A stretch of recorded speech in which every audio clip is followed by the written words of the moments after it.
Welcome back to another episode of the Angel Moms podcast. I am so grateful that you're here with me today.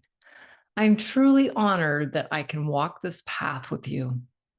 Today, I'm going to talk about something really powerful that maybe you haven't thought about, and that's hope. We're going to talk about what hope is, why it's important, and how it can help us on this difficult road through grief and loss. The purpose of this podcast is to inspire hope in each of you, no matter how long it's been since you lost your child. My goal is always to give you a few ways to help you make coping a wee bit easier. So make sure and stay tuned to the end of this episode for that. Today, I'll be sharing a few pivotal moments from my own grief journey when I felt utterly hopeless, how I crawled out of the darkness, and how you can find hope too. Let's start by defining what hope is. Hope is the belief that even in the darkest moments, the devastation and agony will ease up. And that is unbelievable as it might seem right now, that gentler and softer days are ahead. It's about believing in the possibility of change and trusting that things will become more manageable in time. For me, hope came when I least expected it.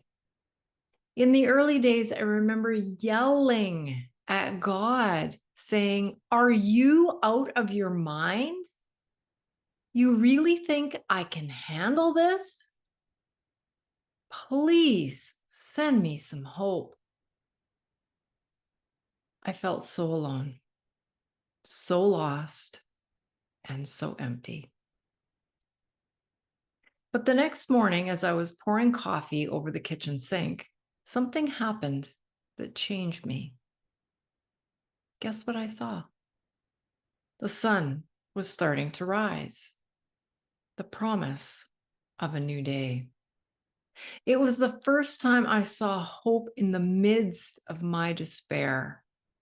The sun had been rising the whole time since Katie died. But that day, I saw it differently. That simple sunrise reminded me that there is light after darkness, if we choose to look for it. After that morning, I started looking for the light and looking for hope. Even my husband and son gave me hope as they took one step forward at a time. But what gave me the most hope was the first time I met other grieving mothers. I know it makes no sense at all, but hear me out. After I lost my daughter Katie in a car accident, I was invited to an event for moms who had lost a child. Now, keep in mind, this was 2 weeks after Katie's passing, and I remember thinking to myself, there's no way that I would ever go to something like that. I mean, who would ever want to go to something like that? That's what I was telling myself. But somehow I found myself there, surrounded by grieving moms just like me. In the midst of that group of bereaved moms, there were two moms in particular that caught my attention. They had been on their grief journey for about 4 and 5 years longer than I had. And they were having their own sidebar conversation. I don't think they realized that I was listening in.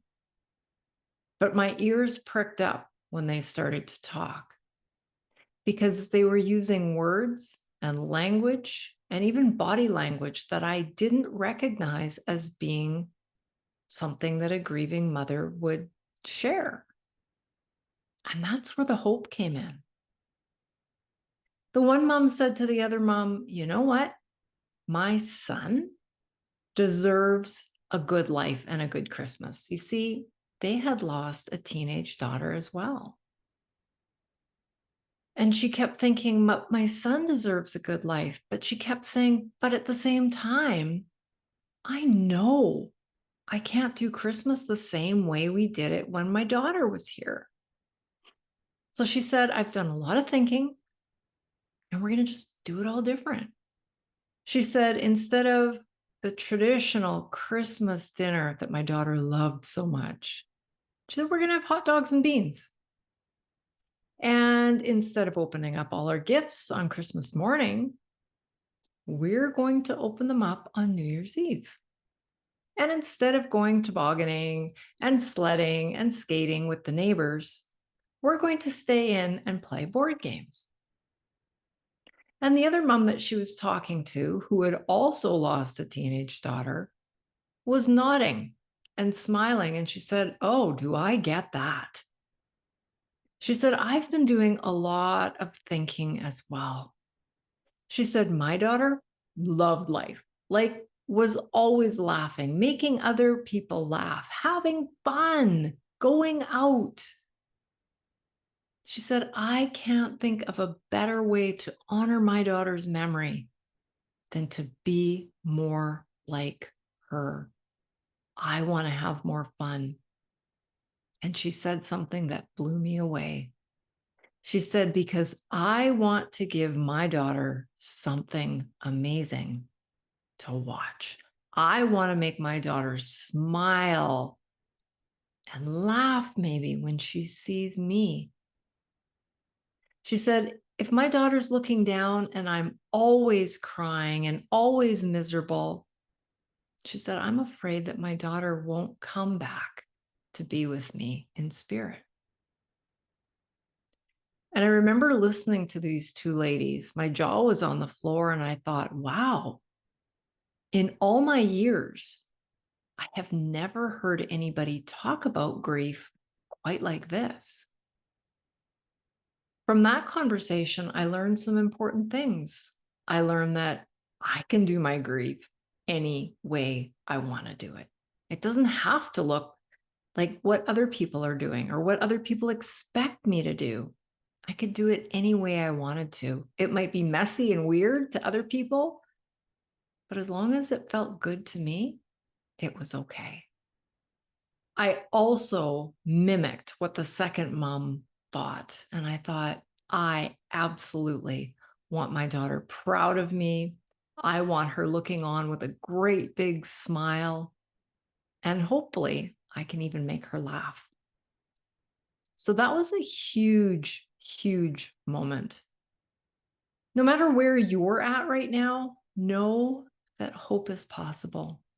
It might not feel like it, but sometimes we just need to take a step back and recognize the glimmers of light that can still break through the clouds. Hope is always there, even if we have to look for it. Now, remember, I've been on this journey since December of 2015. So at the time of this recording, it's been 9 years. Finding hope and learning to live again has not been linear for me. Each day has not gotten a little bit better than the last. Each month, not necessarily better than the last. It's been very much like a roller coaster. Lots of ups and lots of downs. But I can tell you that over time, if we look at the beginning and we look at where I am now after 9 years, there has been a huge change in my grief. Now, a lot of that is due to my mindset, my perspective. I choose to find hope. I choose to live in a way that honors Katie. I choose to try and live in a way that makes Katie smile. That's my approach. It may not be your approach, but to make the needle move in our grief, we need to do things.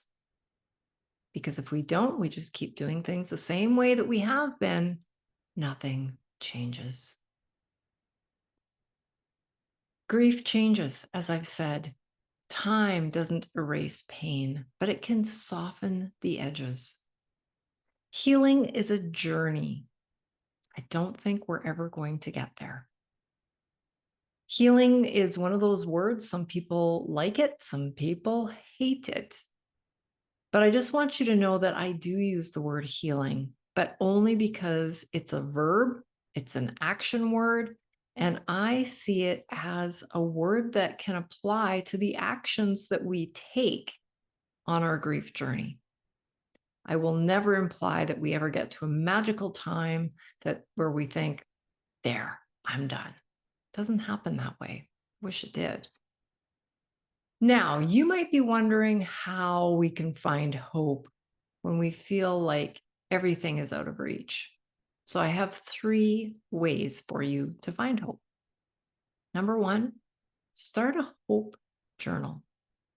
Each day, I want you to write down one small thing that brought a glimmer of hope. It could be something as simple as a kind word or a beautiful sunrise. Number 2, and this is a big one, surround yourself with positivity. Read uplifting books, listen to inspiring podcasts, or spend time with people who lift you up. And here's a hint. If all you follow on social media is sad, griefy sites, guess what's going to show up for you all the time? We've all heard of this thing called the algorithm. And the more we follow and read and dive into the grief stuff, which isn't bad, but the more we do it, the more Facebook and Instagram and all of these platforms are going to send us more sad, griefy stuff. And it gets really hard to find hope when we are sitting in that 24/7. So here's a challenge for you. If you like puppy videos or kid videos or little animal videos of any kind, go and follow like 5 of those today. Like them often. Take time to spend on those sites because then the algorithm is going to change a little bit and it's going to send you some more of those things. Or maybe if you do pottery and you like pottery videos, but try and find some things that make you smile a little bit and follow more of those things. Okay. And the third thing is we need some sort of purpose. Some moms find hope by channeling their grief into a purpose. I've met lots of moms who've turned their pain into purpose.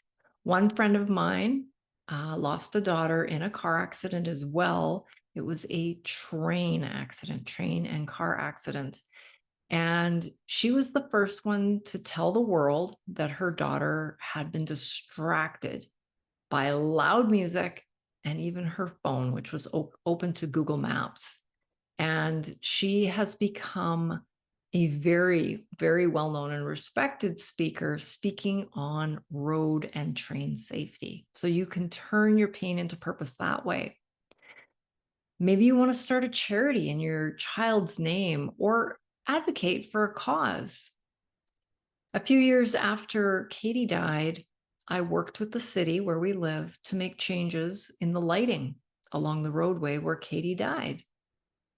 You can find what works for you, but having a purpose, I promise you, will help you find hope. Remember to take small steps.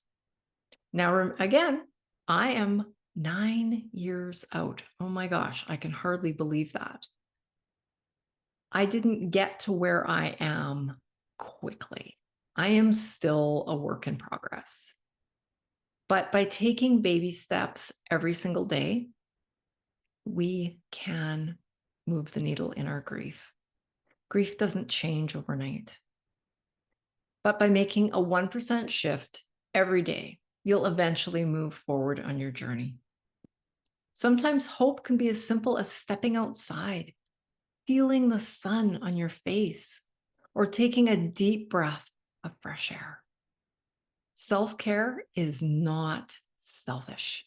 It's essential for your healing, and it can be a small but vital way to reclaim hope. If this episode has resonated with you, I encourage you to take one small step today. And if you think this episode will help a friend or loved one with their grief, please forward it to them.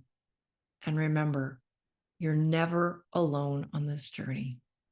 Hope is here and everywhere. Hope is there for you, just like it's been there for me. If you had an aha moment from this episode, I'd love to hear from you.